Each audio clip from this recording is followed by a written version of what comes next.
진노를 쌓는 그런 삶을 살아가는 것입니다. 그것은 개와 돼지와 무엇이 다른 것이 있겠습니까?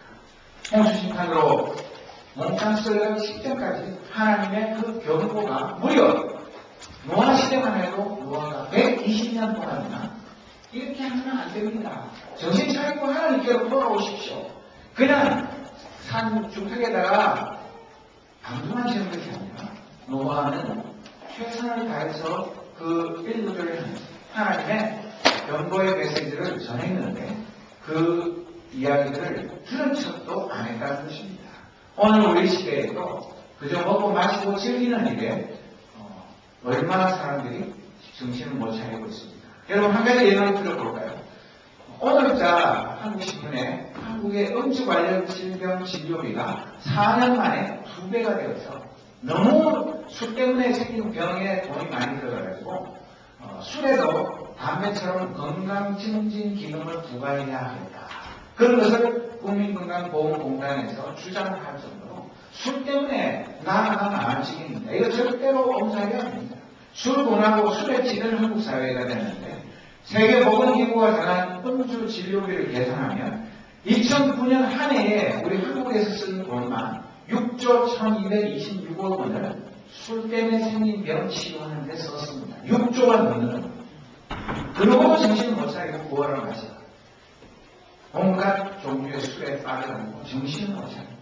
성령의 술, 세수에 취해야 할 하나님의 백성들조차도 입힌게서 핑계 되면서 그저 머리 아프고 골치 아프고 고민이고 여러 가지 마음 상하는 데 있으면 뭐라고 하시나 그렇게 하면서 하나님의 위로를 바라보고 삽니다. 이런 것이 노아의 시대는 지금야 집에 없다는 것입니다. 세 번째로는 그 노아의 시대는 도덕적인 회와 타락이 크게 달했었습니다. 6장 5절에 보면 여호와께서 땅 위에 사람의 악한 행동이 크게 퍼진 것을 보셨습니다. 그리고 그들의 생각이 언제나 악할 뿐이라는 것도 아셨습니다. 여호와께서는 땅 위에 사람을 만드신 것을 후회하시며 마음 아파하셨습니다.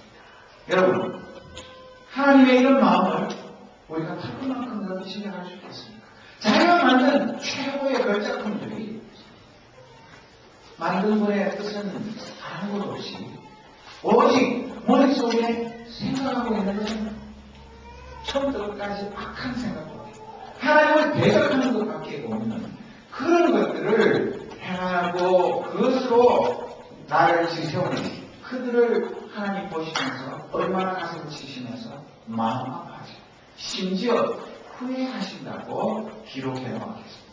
그리고 이 노아 시대의 네 번째 죄악은 폭력입니다. 11절 말씀에 보면 온 땅에는 폭력이 가득 찼다고 하고 13절에도 사람들이 땅을 폭력으로 가득 채웠다. 그래서 나는 땅 위의 모든 사람들을 땅과 함께 다 쓸어버리겠다고 말씀하셨습니다. 12절에는 하나님께서는 사람들의 타락함을 보셨습니다. 즉 모든 사람들이 땅 위에서 하나님의 길을 더럽힌 것입니다.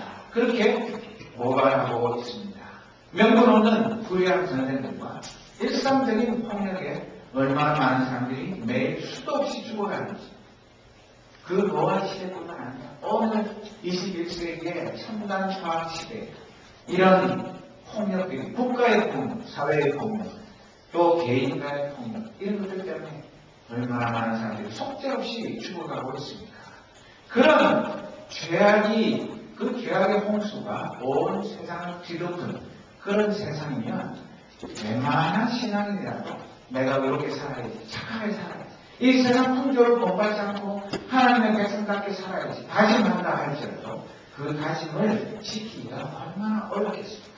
그런데도 이 노아는 홍수가 나기 전 600년의 생애 동안 한결같이 하나님 앞에서 신실한 믿음의 삶을 살았다고 성경은 증언하고 있습니다.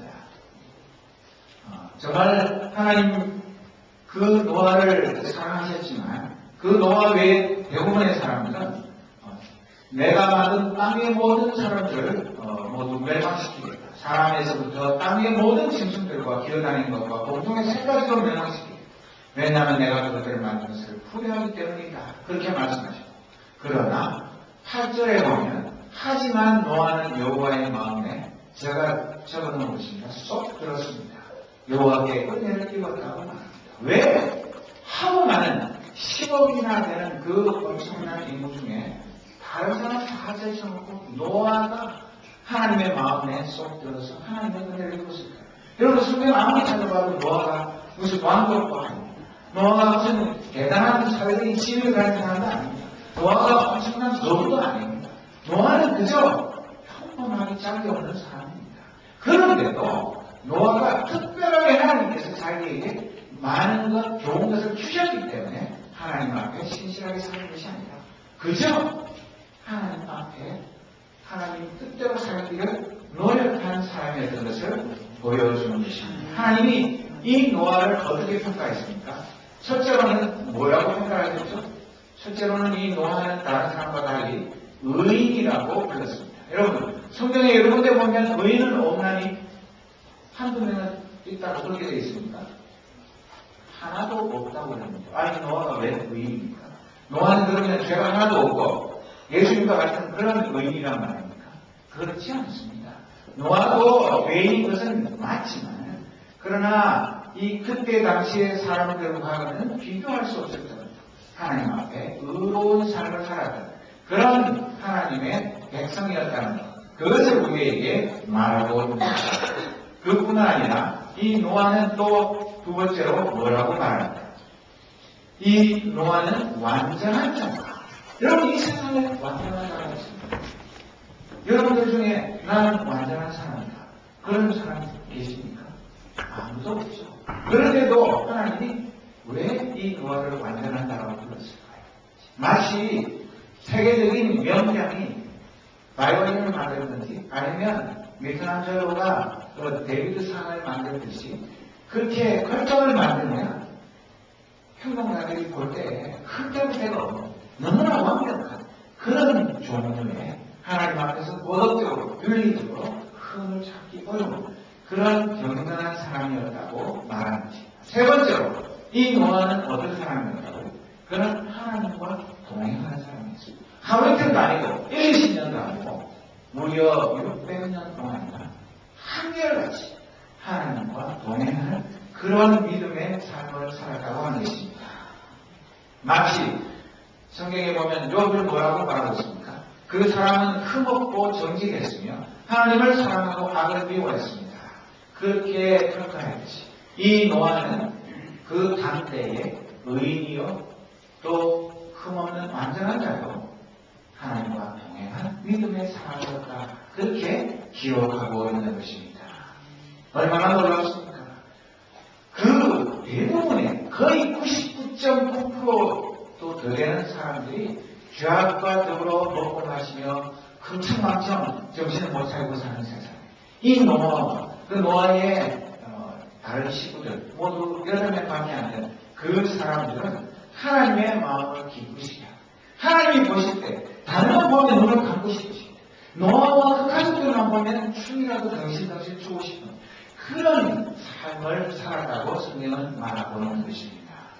요한에서 11장 7절에 노아에 대해서 뭐라고 말하고 있습니까? 믿음으로 노아는 아직 보지 못한 일에 대한 하나님의 경고를 들었습니다. 그는 하나님께 순종해서 그의 가족을 구원할 방주를 지었습니다. 그는 믿음으로 세상이 잘못되어가고 있음을 사람들에게 알리고 하나님과 의의 관계를 맺은 사람이 되었습니다. 이렇게 말하고 있습니다. 노아가 어떤 사람이라고? 앞으로 벌어질 일이지만 무려 120년 후에 있을 홍수 심판에 대한 경고를 듣고 그 경고를 그대로 믿고 순종하여서 120년이라는 동안 방주를 지으면서 하나님의 경고를 외치고 또 그러면서 하나님과 의의 관계를 계속 유지하는 그런 사람이었다고 증언하고 있고, 베드로후서 2장 5절에도 보면 또한 오래전 하나님을 거역하고 악한 행실을 하던 사람들을 홍수로 쓸어버리셨습니다. 하지만 하나님께서는 하나님의 의로움을 외치던 노아와 7 식구의 생명을 보호하셨습니다. 그저 방문하실 거 아닙니다. 그의 삶을 통해서 하나님의 의로움을 온 세상에 힘껏 외치는 그런 복음 전파자의 삶을 살았다고 성경은 기록하고 있습니다. 사랑하는 믿음의 식구들, 하나님은 무작정 죄인들을 심판하는 분이 아니라 인자와 긍휼이 풍성하신 분이십니다.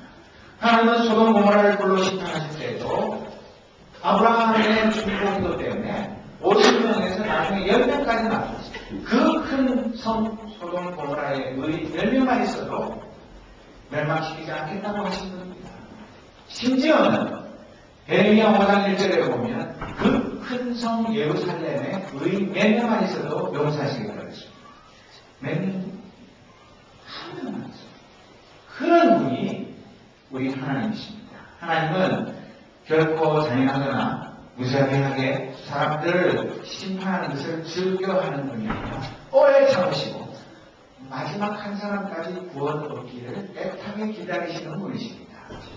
여러분, 노아의 아버지 라멕이 아들을 낳고 이름을 지을 때 창세기 5장 29절에 보면 노아는 하나님께서 저주하신 땅에서 고통스럽게 일하는 우리를 위로해 줄 것이라고 했습니다.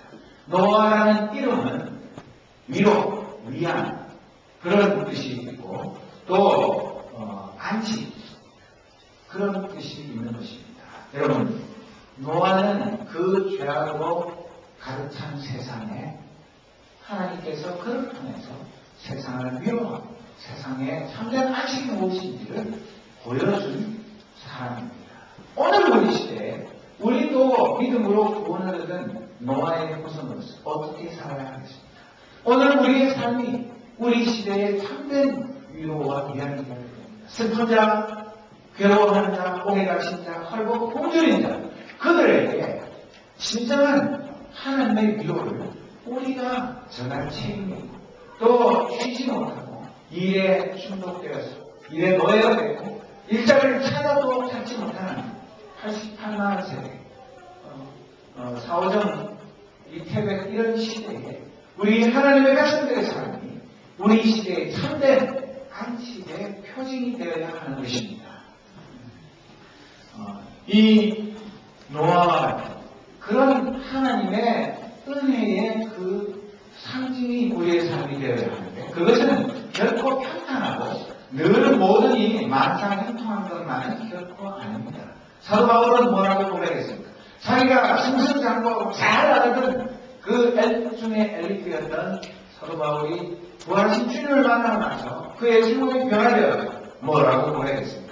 고린도전서 4장 9절과 또 13절에 보면 내 생각에 하나님께서 우리 사도들을 마치 사형 선고를 가는 사람처럼 맨 꼴찌로 내놓은 것 같습니다. 그래서 우리는 세상과 천사들과 사람들에게 구경거리가 되었습니다. 온 세상 사람들에게 구경거리, 동물은 원숭이처럼 그렇게 되었다. 13절에는 바로 이 순간까지 우리는 세상의 쓰레기와 만물의 쓰레기가 됐습니다. 왜 사도 바울같이 뛰어난 하나님의 사도가 그런 취급을 받았습니다. 오직 예수 그리스도의 십자가의 복음을 이 땅에 증거하기 위해서 자기가 자원해서 그리스도의 남은 고난을 자기의 몸에 채우기 위해서 결단하고 그런 구경거리가 되고 마음의 쓰레기가 되고 친구에게 대한 그런 삶을 즐거워하면서 살았습니다. 오늘 우리는 밥만 먹으면 그저 건강하게 9988-234도 아니고 앞으로는 149-88-234 이렇게 될지 모르겠지만 그저 잘 먹고 잘 살고 하는 일이 잘 되고 그것만 하나님 주시면 평생 감사하며 살겠습니다. 그것은 진정한 그리스도인의 자세가 아닙니다. 하나님이 그런 은혜 주시면 당연히 감사해야죠. 어떤 하나님 오늘